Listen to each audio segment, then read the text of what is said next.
This is one of my number one, if not my number one favorite movie ever.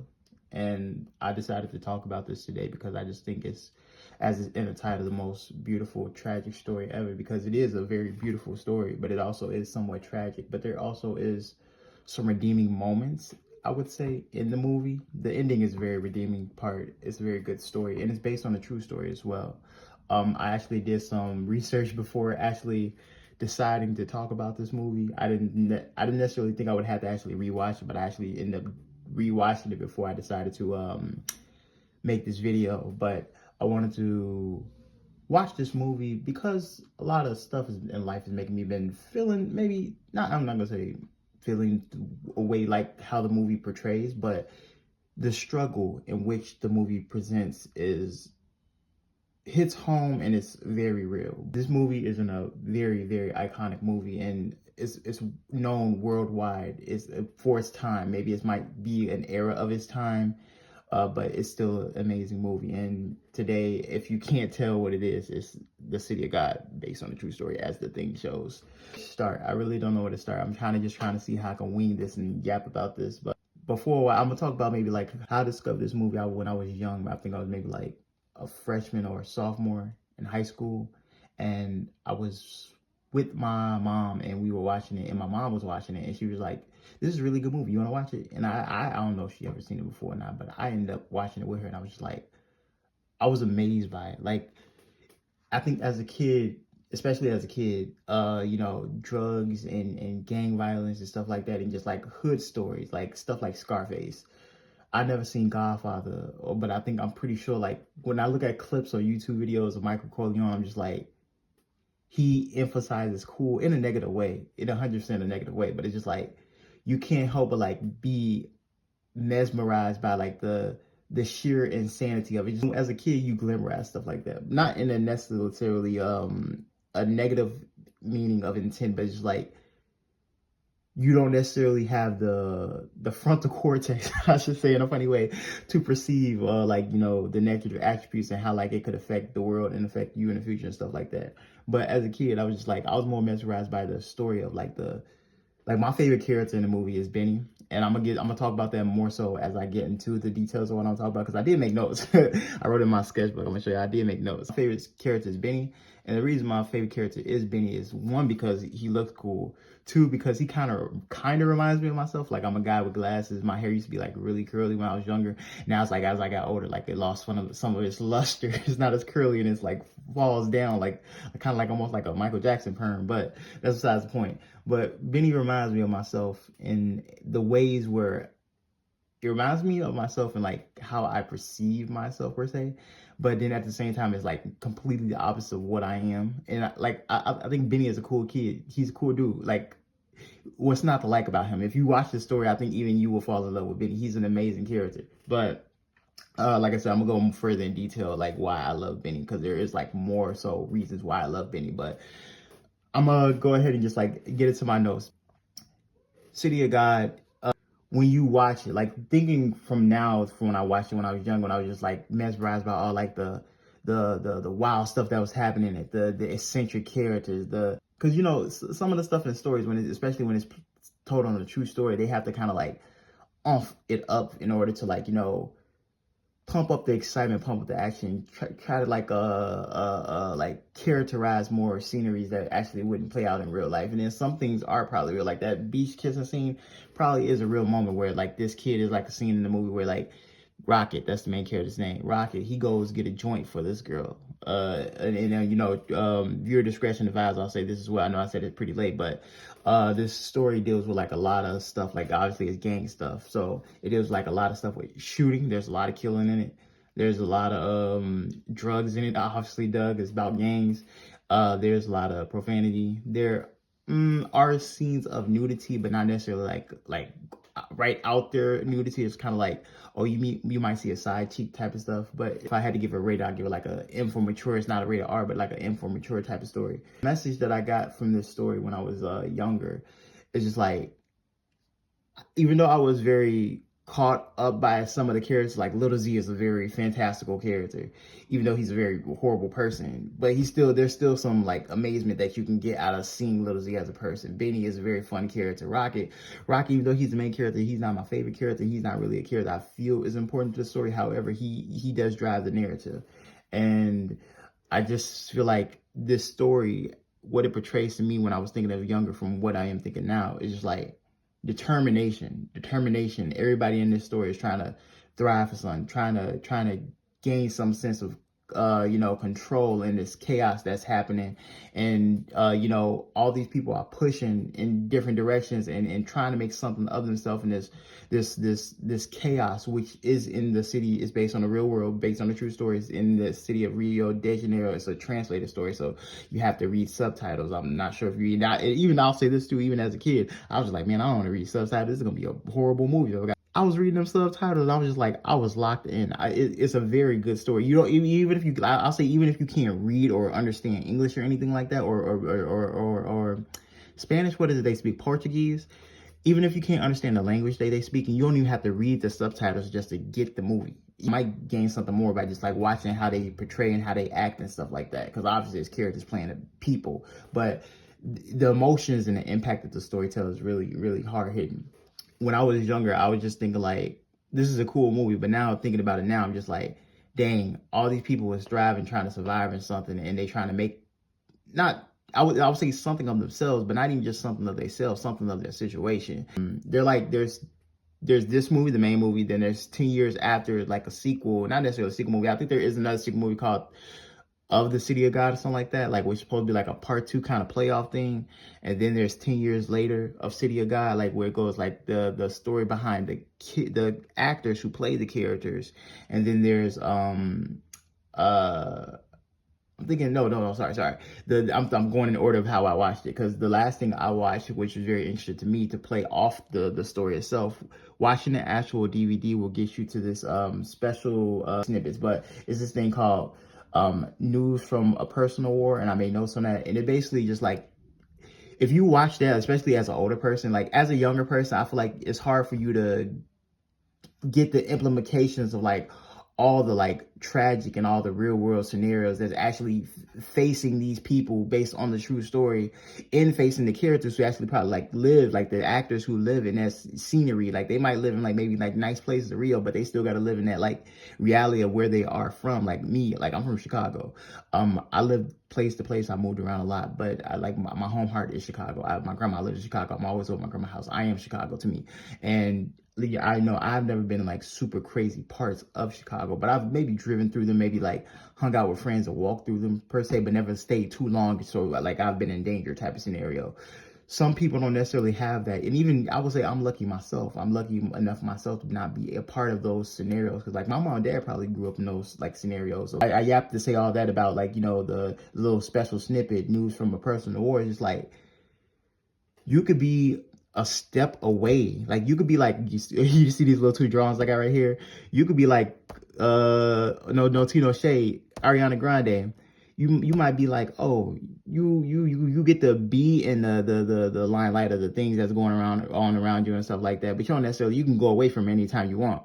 Or you could be like Solange, who, I'm just using these as examples, not actually like personal people, but you can be like Solange, you just be like, no, I gotta stay in this. I gotta be a part of this chaos, and I gotta survive and thrive and figure out how I'm gonna work out, either stay here type of stuff, or I'm gonna work my way to get out of it and try to do better in life type of stuff. And some people, they got it, some people they don't. But jump back into like the details of like, my notes or whatever.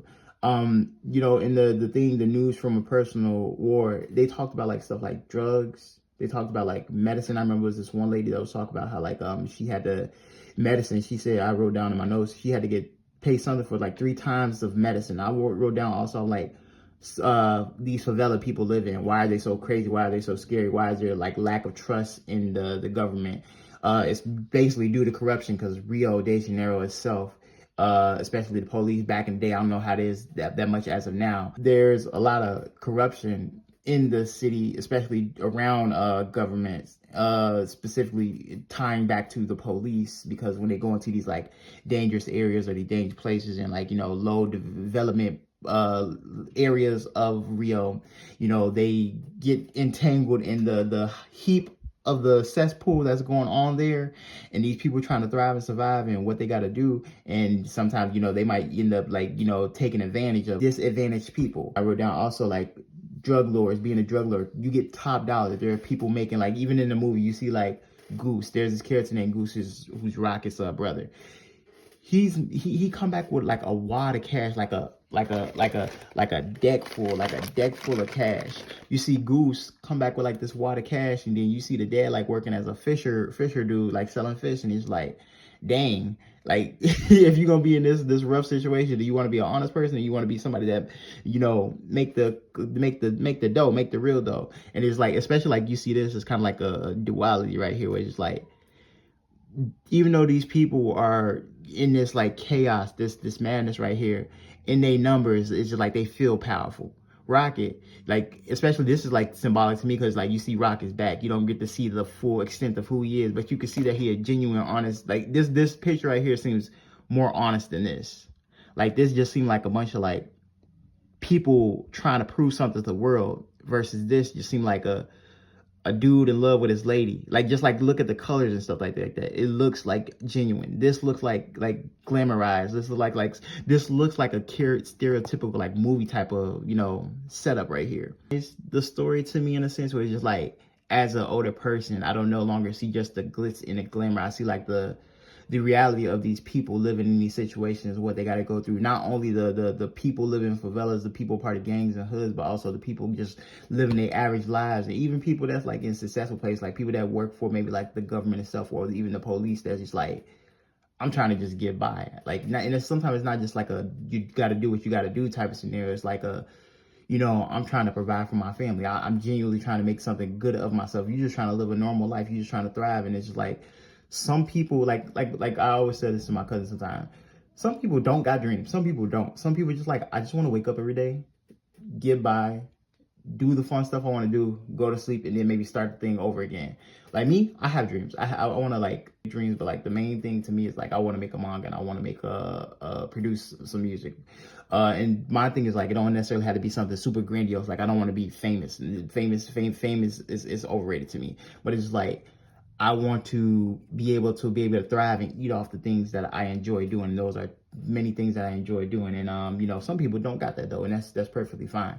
I might do a better version of this video maybe in the future, but because when I watched it last night, I drunk Coca-Cola, so I stayed up really late, and it was like kind of seemed almost like a blur to me, and I'm kind of tired as well.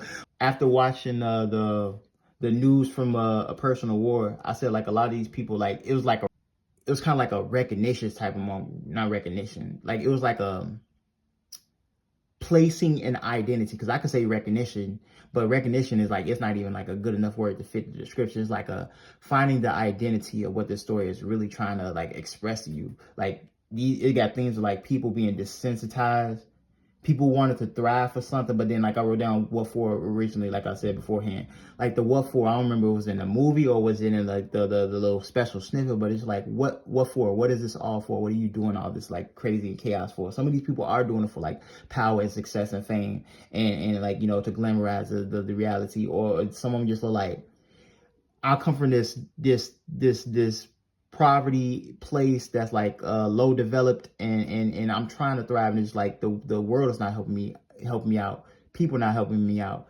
Nothing is necessarily doing nothing for me. So it's just like, and especially you see these drug dealers making like bank and money, and I'm not from that type of reality, so it's hard for me like to really discuss it. But when I hear some of these people talk, it just seems like they don't have a lot of opportunities. And especially like, even if the opportunities do present itself where they try to strive for the opportunities, I feel like the world in which they live in, like their government, their society, how their place is ruled, is just like, even in America, I could think like me doing it now. Like I could see like there's people, obviously people in gangs. Sometimes it's like, it's about the self of like, how do you actually push yourself to, in order to want to be able to do good. Because anybody is capable of doing good, anybody is capable of doing evil, but to me it's just like, what creates your center point of wanting to be a light in the world rather than a darkness. The world can make it so easy for you to want to be a destructive person. However, I do think you do have the ability to want to persevere and strive despite that, because the world is a hot mess sometimes. I think wanting to be a light and wanting to thrive and wanting to make things better, not only for yourself but people around you as well, helps create more goodness in the world. And feeding good into yourself will feel way better than like a moment of like a good pleasurable hit, you know what I'm saying?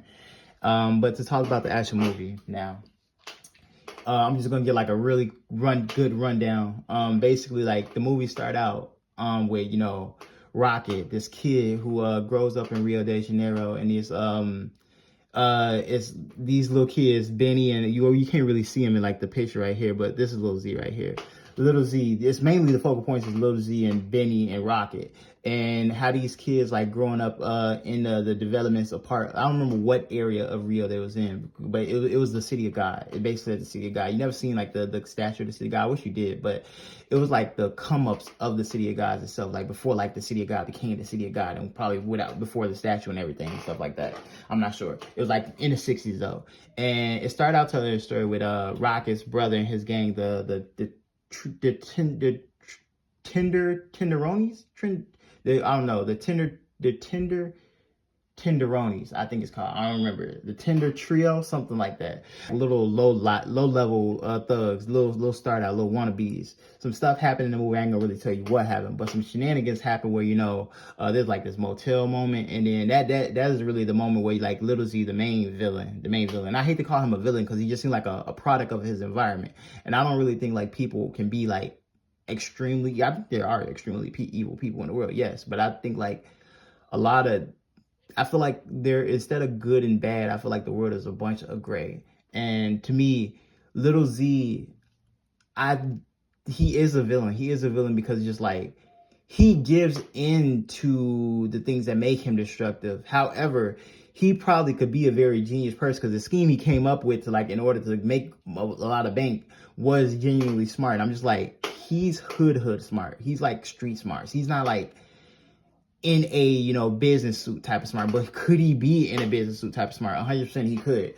But hotel shenanigans happens, and you know, that's the end. That's the wrap of like the tenderonis, the Tender Trio. I'm just gonna call them the Tender Trio because I can't say tenderonis. But as they grow older, you know, Rocket, he's probably like in his like late teens, like maybe a junior or a senior in high school, and I'm gonna say senior because senior seemed like more of a better depiction. And this dude, you know, he hanging around like all these thugs, just not because he's a part of wanting to be a thug, but it's like that's the life that he's like surrounded by. Like his brother had told him, like, it was this one scene inside the movie where it's like, and that made me, that's the reason why I like brought up miseducation, because he called himself like stupid. Like the brother called himself stupid, not his little brother. He told his little brother, like, you're smart, I'm the stupid one. Like that's the reason why I gotta be like a hoodlum. And I just thought about like, man, I thought about like people in my life where just like, I wonder if like they went through stuff like that, thinking stuff like that. Like maybe they thought themselves to be stupid, or the world made them feel like they were stupid. Because sometimes there are instances where like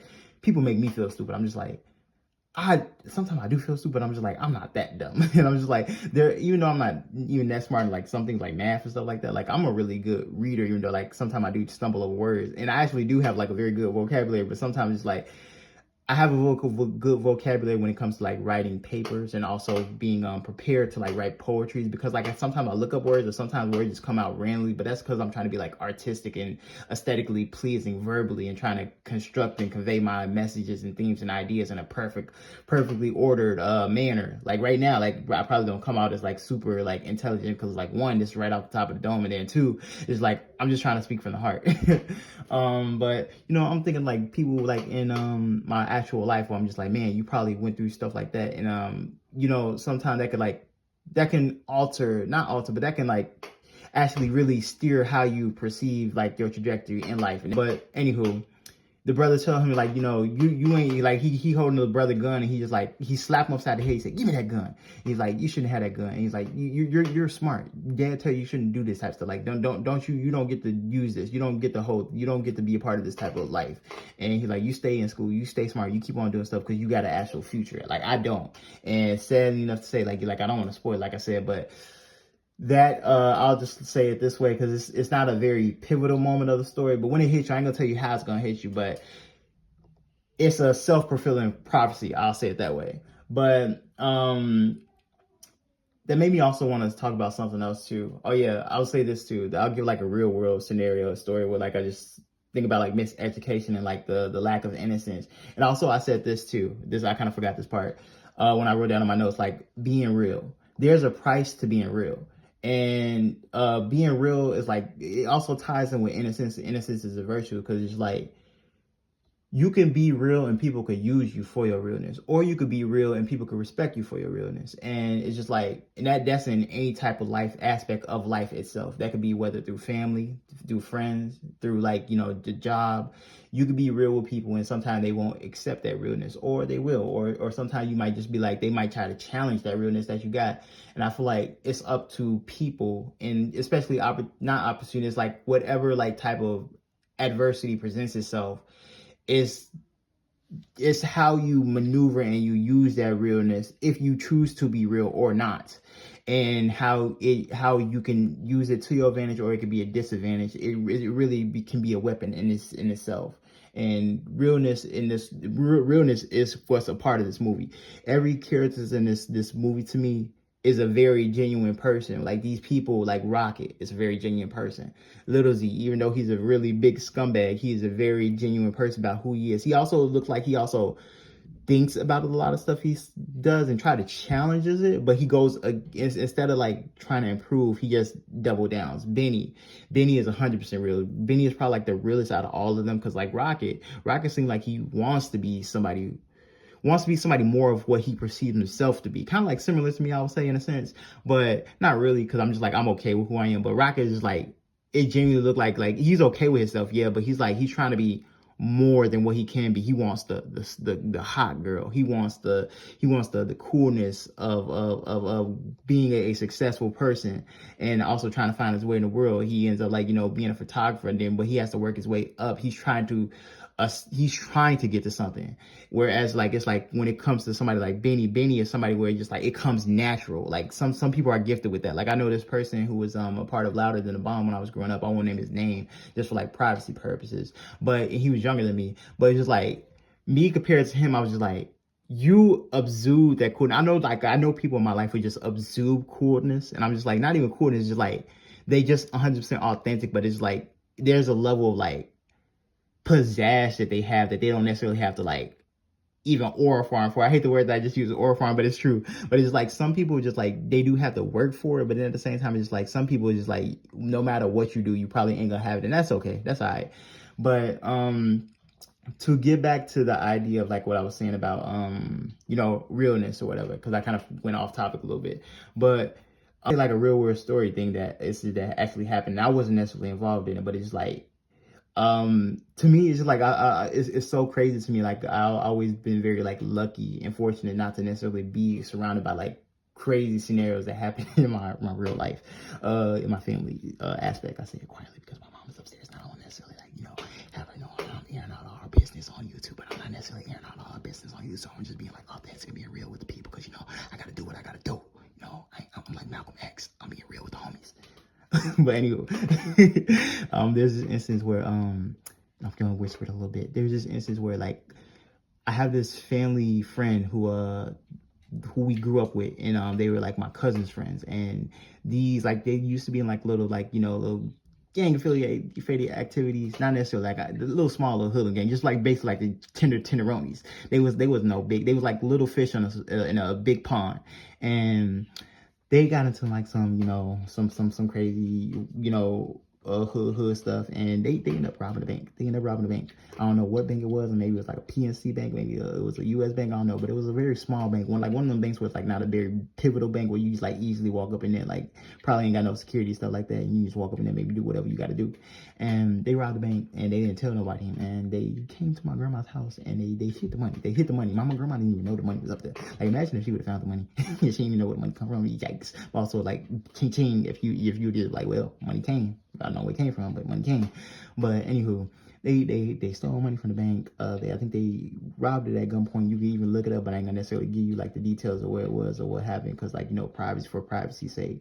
And that story, like, to me, that would have been like nothing that I would have never thought, like, I actually would have been around, like, some, like, not even like be able, like, to speak. I never thought I would be able to speak on something like that, that would happen. Not necessarily saying it happened to me, because my sister and my mom was in the house when, like, the police came in with guns blazing, I think, and they was like, what the money, like, it was just like, it was raid. They basically was raid, and maybe it wasn't like guns involved, but the way they told the story is like it was guns involved. They came out pointing and like, where all the stuff at, where the third, where the boys at, where they at, go tell them where they at, and they wouldn't even know where to be found. I think they had dipped, or maybe one of them had started hiding, but they traced the money back to my grandma's house some way, somehow. I don't know how they found out they was there, but they came in there, they raided the place, they found the money in like this little attic area, and it's like, that's all the money. My grandma like, whoa, this money coming out. It was a crazy story. And he's like, I tie that back to like being realness and like, miseducation, and also like innocence and realness, because it's like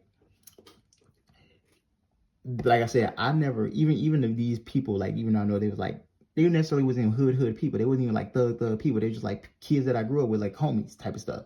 And it was very shocking for me to be like, dang, it wasn't even one of those things where I would have think like it would never have been you, because there are people that I know in my life who was just like, I knew also this boy when I was in high school, just to give y'all another story, who had robbed a liquor store, and I was just like, I remember it being a liquor store. I don't remember who it was, but it was this boy that was in my class, and he had talked to the teacher, and the teacher knew the story. Then he knew the boy that knew the story, because the boy came in and told us, and he was like, you ain't supposed to be talking about that type of story. And he's like, well, teacher, why don't you tell him? And then the teacher's like, nah. He's like, if you tell him. Like, it was funny, and I told my cousin about the story too. I was like, it was funny because they was kind of like egging each other on to tell the story. So then he just basically yapped it out to us, and then because the boy had yapped the story out to us, he just basically said he robbed the liquor store.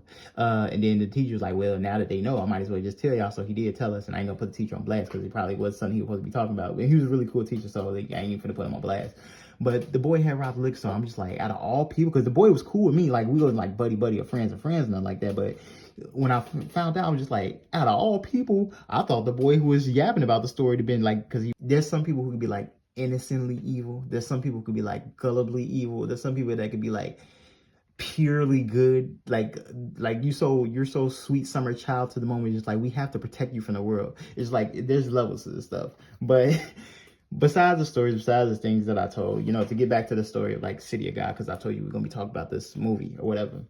To jump back to the part where, like he told him you don't need to go and stuff like that, that just hits home for me a lot. And it's just like, that also humanized these characters as well. Like, just growing up and like being like, dang, y'all living in like some like, this stuff could like leave you with stuff. It could leave you like traumatized and scars. It just leave you with just like reflecting a lot on the world itself. So like, it made the living through all that experience that I lived through, it just made the story feel more like, dang, like can I hug you type stuff. Like, I wish I could hug some of these characters, even though I know they're just playing parts, but they probably also been through stuff like that.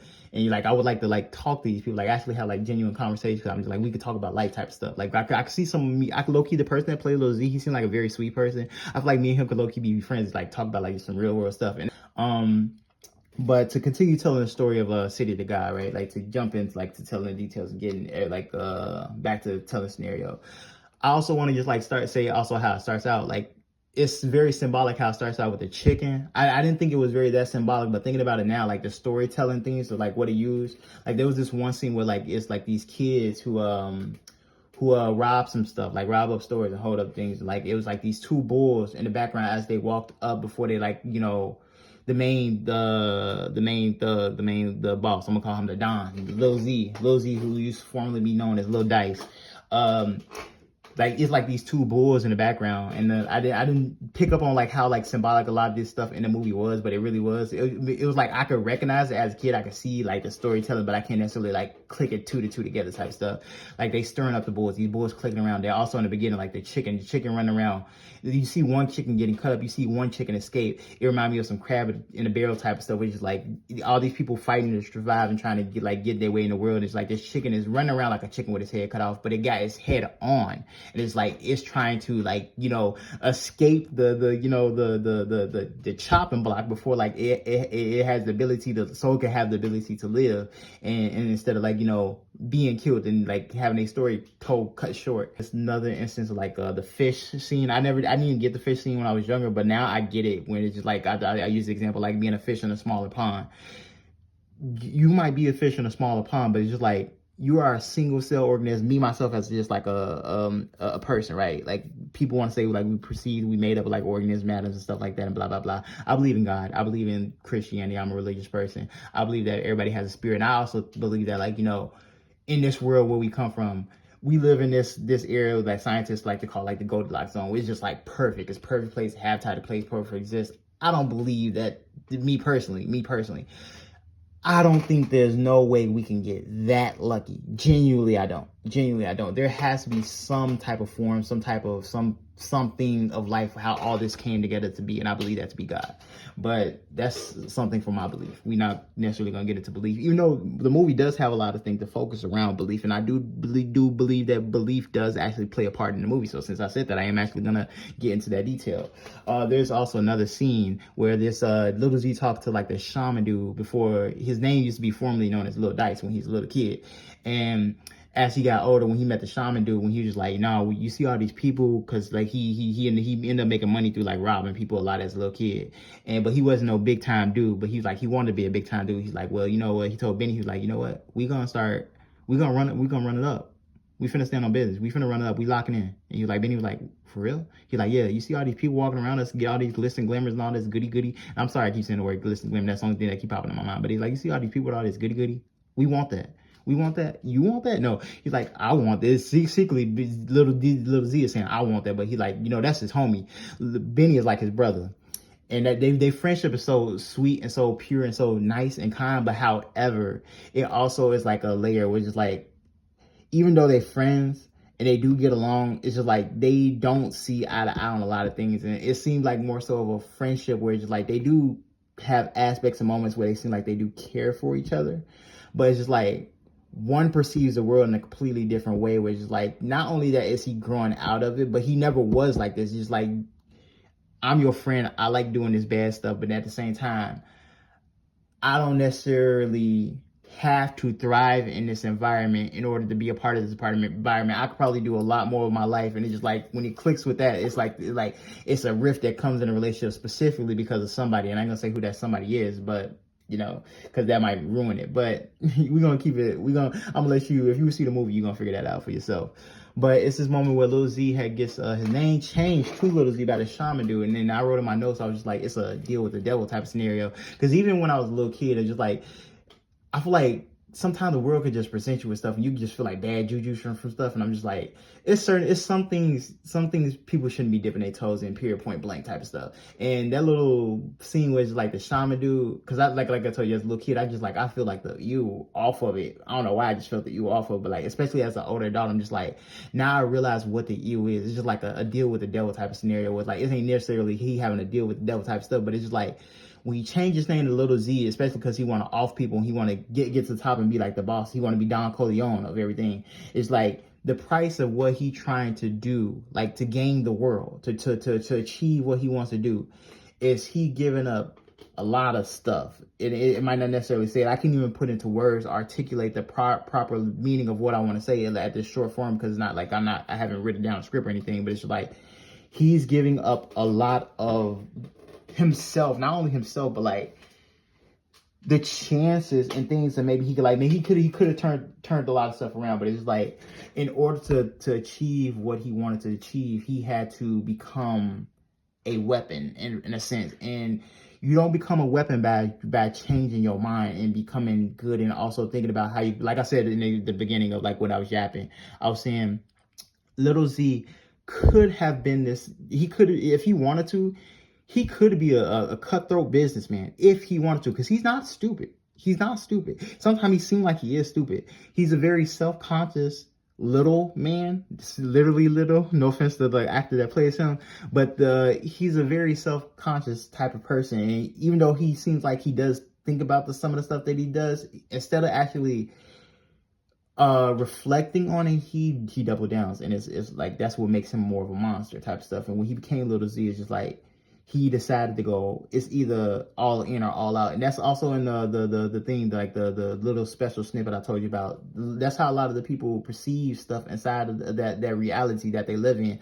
But also it's like, can you blame them type of stuff? If you see that everything else is developing around you, and you see like, it's either I sink or swim, and how am I going to sink or swim? Either I'm going to starve to death, like I gave that example, like, you know, me being like, if I were to be like a hitchhiker, either I'm going to starve to death if I go too far away from home, or I'm going to try to find a way back home that might put me in jeopardy, or I might, you know, rob something and get myself into more trouble, or I might just beg on the street and be okay and maybe try to make my way back home, or just continue the journey, or I might die. It's like the choice yours, pick your poison type of stuff. And it's like a lot of these people just like, I don't want to die.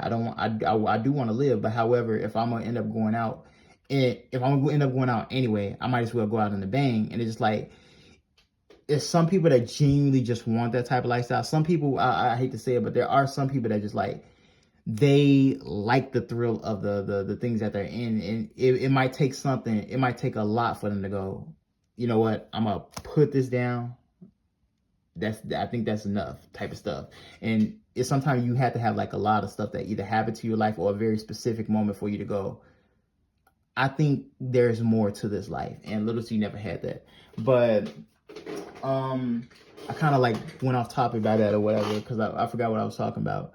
But to continue, oh yeah, I was talking about like the shaman thing. But to continue talking about like the story and stuff, like to kind of like tell it in a more formulaic manner. I kind of told like the story of Rocket, where, you know, like his well, not necessarily a story, but like, you know, of aspects of like the story itself, because I don't want to necessarily like spoil the story for you. I want you to actually genuinely go out and watch it. So I'm just trying to like give you themes and ideas and stuff that will happen. But I'm gonna jump into two parts, which is my favorite parts of the movie, even though both of them are very tragic. But and it's like the meat and potatoes of the entire movie itself. But I'm gonna jump first into Knockout Ned, because Knockout Ned is like a pivotal part of the movie itself. Just like the things that he go through, because he's centered throughout the whole movie. I didn't even realize that he actually is a part like of maybe like the first 20 minutes of the movie, which the movie is like 2 hours long, but he plays a pivotal part and he shows up in the beginning. I never realized he showed up in the beginning until like I rewatched it, even as like right now, yesterday. But I'm gonna tell the story of Knock on Ned, like I was saying, because I'm yapping, sorry. Then I'm gonna tell the story of Benny, and I'm gonna leave Benny for last, because like I said, Benny is my favorite character, and I just feel like I want to relate the story not only to myself, but also just like say why my love of Benny makes me also love this story and love the setting of Rio de Janeiro, and also genuinely care about like Rio de Janeiro itself, because I actually didn't realize how much I would like care about the society of Rio de Janeiro until you know, like not necessarily doing research, but just like being more exposed to it. And you don't necessarily have to go doing what I did, like go watch Check and Effect. You don't got to go watch walking videos or like the Natural Geographic, like historian. So you ain't got to watch history videos, basically. You ain't got to do all that. Nobody asked you to do all that. If you just like the movie, just like the movie, just like the movie, like the movie. But this movie spoke to my heart and it made me do all that. But like I said, to stop my yapping. Story of Knock on Ned. Knock on Ned. There's something that happens to Benny in the movie. Rocket wants to be a photographer. Benny gives him a camera. Lil Z doesn't want Rocket to have the camera. Some shenanigans happen at this party involving Knockout Ned. The incidents that happen in the party, what happens to Knockout Ned, ends up making Knockout Ned a criminal. It wasn't actually even the stuff that happened at the party, because the party was a very horrible, wild thing. Like as a kid, I don't think how crazy I thought it was. So I'm just like, dang, bro, you really gonna let them punk you? But as an adult, I'm just like, no, sometimes you might get punked in the world, like, because there has been instances where even I have getting punked, but it's like sometimes the world is just going to step on you, ain't going to be nothing you can do about it. But it's like, that didn't affect him. It was just like when Little Z hit him where it really hurt, It's just like sometimes people can just hit you where it really hurt, and then it's just like it do something to you, and it don't leave you with a chip on your shoulder. It's just like you want to do something about it type of stuff. And so either you do something about it, or you don't do something about it. And you know, Knockout Ned, he was like, I'm about to crash out. And he crashed out. That he did. And he ended up becoming a hoodlum. And there's this line, which I remember, and I remember it to this day. Like, yeah, I remember it even before watching the movie. Like, I said it in my mind as it was going to happen. And I wrote it down because I didn't think how, like, pivotal it would be of a line, but especially because I remember it, especially when I was a little kid. Like, I remember this, like, it's so haunting. It's just a haunting line. If that's what made me, like, really care for Knockout Ned, because I'm just like, Knockout Ned is a cool dude. Like, everything people saying about him in the movie is just like, he is that guy. He is that dude. He's a cool dude. And it's like, the line is just so haunting. I'm going to say it right now, but it's like, it's such a crazy haunting line. It's just like, you want a gun? And that's all it is. That's all it is. It's, you want a gun. And that one line, it literally gave him like a joke moment where just like, it took him from being a sweet, genuine, honest, cool, relaxed, happy-go-lucky, not even happy-go-lucky, because he seemed like he understand the realness of the world, but it's just like, it took him from being somebody who was just like passive and accepting of the realities around him, but also trying to thrive, an average Joe, just like real people in Rio, and then turned him into a monster. Not even because he wanted to be a monster, because there's also a line too that follows after that, where when he's like, he don't want to hurt innocent people, he don't want to be a hood, he not a hood. But then the one of the characters, Carrot, who is also a thug in the movie, he goes, well, if you ain't a hood, get out. And he gives him an option. He like, either you stay and you join the gang, or you get out. You take it on your own, because you already done got yourself in a situation where it's like you can't really walk away from this. So either you stay with us and you lock in, and you get some protection as well, or you scratch and survive on your own and you try to take little Z down by yourself. But I doubt you're gonna be able to do that, because especially all the people surrounding him, he ain't necessarily said that. All he just told him is get out if you ain't a hood. That's all he said. But you could think that's probably the stuff that was going through, Knockout Ned's brain before this incident happened. Like, there's an incident that happened that causes this stuff, especially with Knockout Ned plus Little Z2, where just like everybody at each other's head because of this one moment. People thought he could have been a hero. People thought he could have been revolutionary. People thought he could make a change or something. But it's just like, no, nothing that he did actually made a difference. It's just like he entered the cycle of hatred and violence. And it's just like, could he have been somebody? Yes, he could have been somebody that maybe made change for people around him. However, it's just like, I think without not only without a message, but with clear and precise and decisive motives, you don't get that far. Like, I'll use an example like the Black Panthers, right?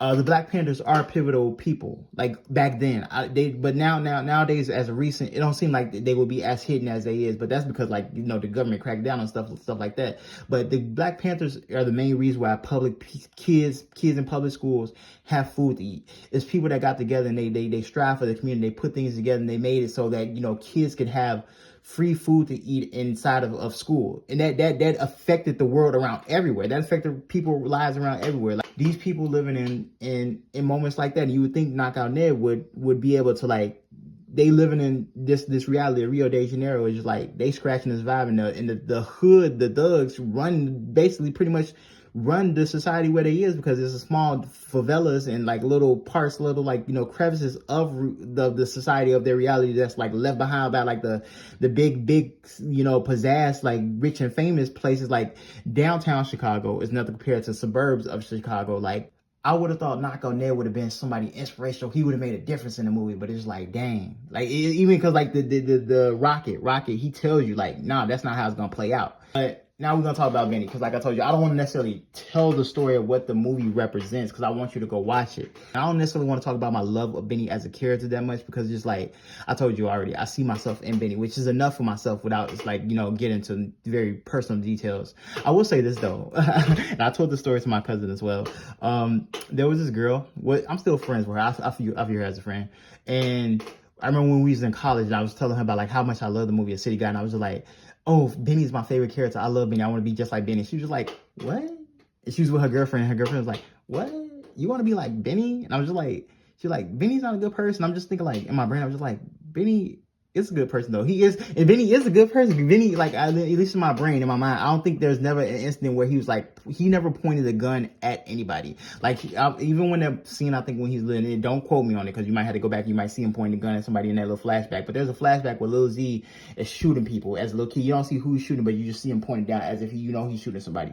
And anytime that boy had a gun in his hand, he was shooting somebody. It wasn't just for looks. It was not just for looks, but anytime he had a gun, he was popping somebody off. And he was shooting in this flashback scene and showed them as they growing up. And then it shows you like this image of what's his name? Benny with him. And I don't see, at least I don't remember Benny holding no gun down, shooting nobody. Maybe he never pulled the trigger if he did, but there's no incident in the movie where I ever seen, you never seen blood leave anybody. You never seen Benny target anybody and shoot or pull a trigger or kill anybody. He never killed anybody, at least from what I know in the movie. I'm just like, Benny is a cool dude. And he just exuberates coolness. And he's just like a genuinely good to heart person. And he makes people, like, he just has like a cool, not only a coolness factor, but just like the realness factor.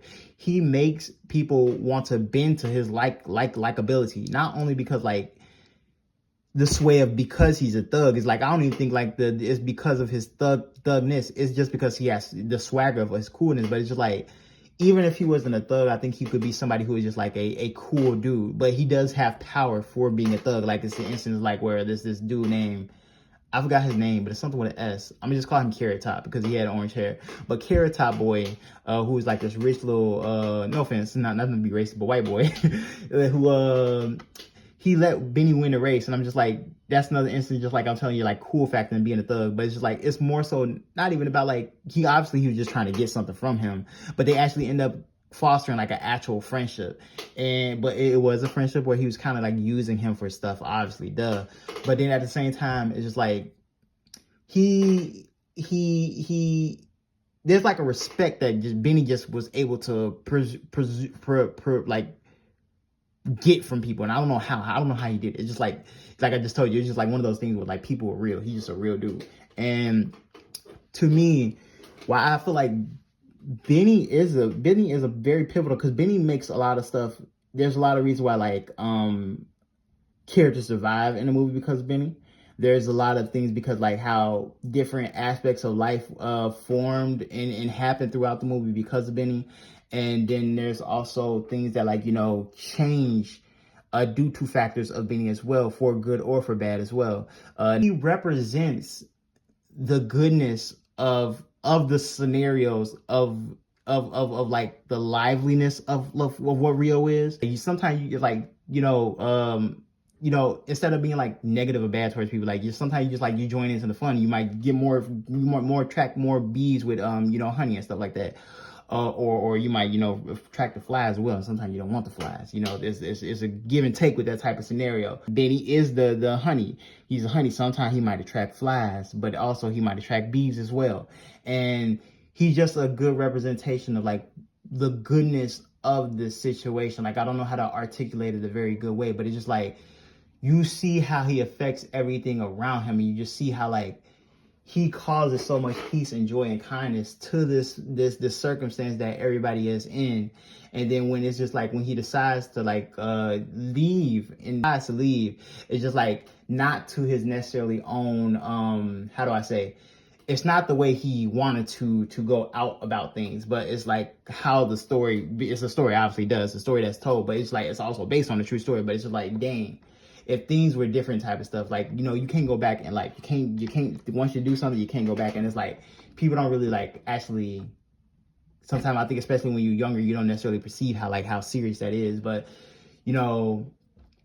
as it's being told in the movie, these are young people going through this stuff, and like, they living fast and live fast, die young type of stuff. But how that all ties, like, because like I told you, Benny is a very specific person, but to the movie, but like how he affects the movie as an ending story, and how like Knockout Ned included, and then Little Rocket and like his brother and everything, how all these people come together telling this one figurative narrative. Like, obviously, like I told you, it probably had to be umphed up a little bit, like exaggerated just a little bit, to actually like tell a good cohesive story. But I could see something like this actually playing out in real life if this not was told word for word, bar for bar, even if it wasn't told word for word, bar for bar, because I never went and actually read the story. stories of like how the real world story actually went. But if this was told word for word, bar for bar, I could see something like this actually genuinely playing out script by script. If it didn't, or if it didn't, if it did, or if it did not.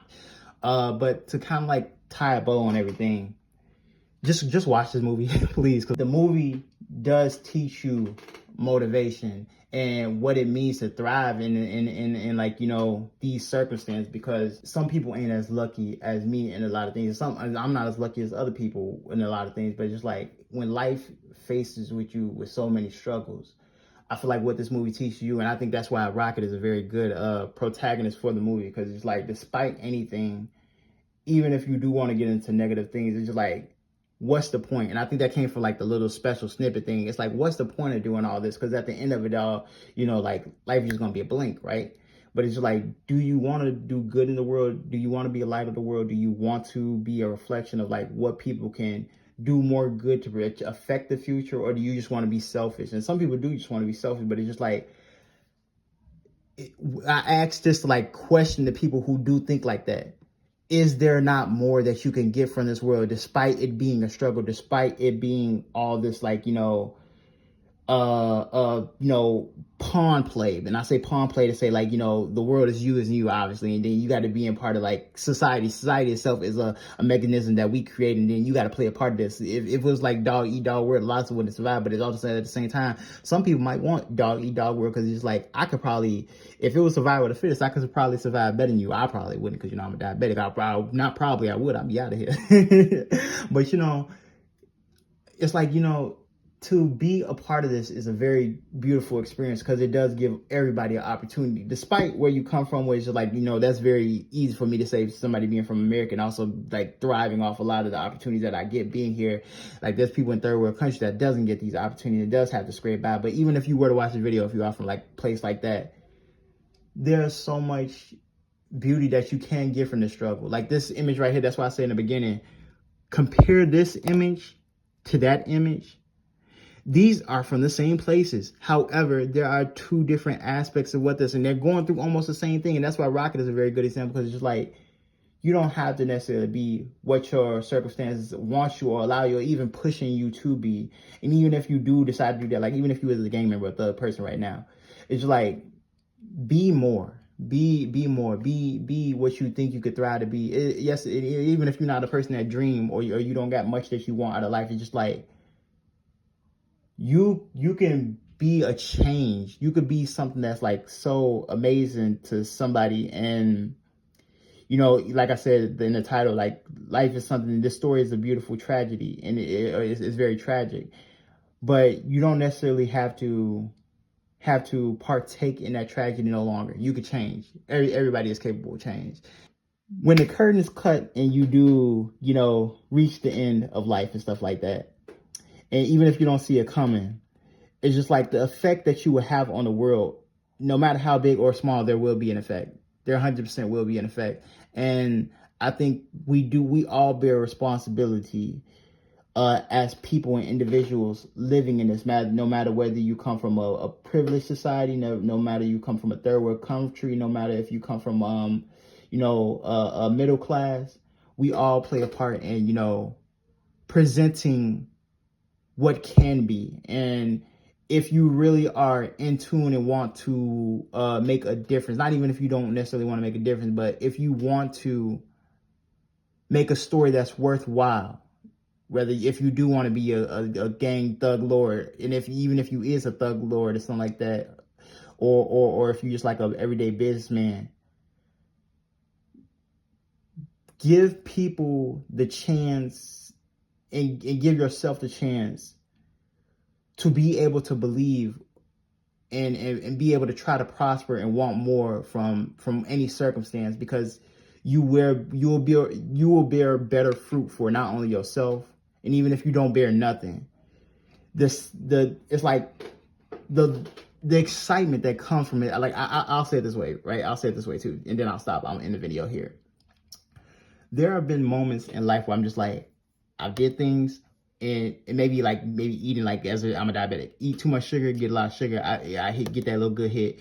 Maybe people that's addicted to drugs get a little good hit, And it might have been for a while, but it's like you do it for so long, even if it don't get boring, it's like, what change, what difference has it made? You just doing the same endless cycle over, even if it does get boring to you. It's like, does it not make you feel numb? Does it not seem meaningless? Does it not seem purposeful? Like I use examples where like go to job, go to work. A lot of people wouldn't go to job, go to work if they necessarily didn't have to, but they go anyway. But it's like, not looking at it that way. Don't look at it as like, this is what you got to do. Think of it as how you can make, because I hate having to say how you can make a difference, but it's like, there's a trajectory that you can convey to the world and inspiring someone else. And I think that's more important in the long term of things rather than the short term of what life could perceive and be. And that's basically pretty much what I got out of City of God. And I know I didn't very articulate it very goodly. Maybe I might have to do like a part 2 to this, maybe one day in the future. But this is a very good movie to me because it speaks to my soul. And despite all the crazy, wild antics and horribleness that happened into it, it is a very beautiful story deep down, despite all the crazy stuff that happened in it. And I think you should watch it. And that was my TED Talk. Bye.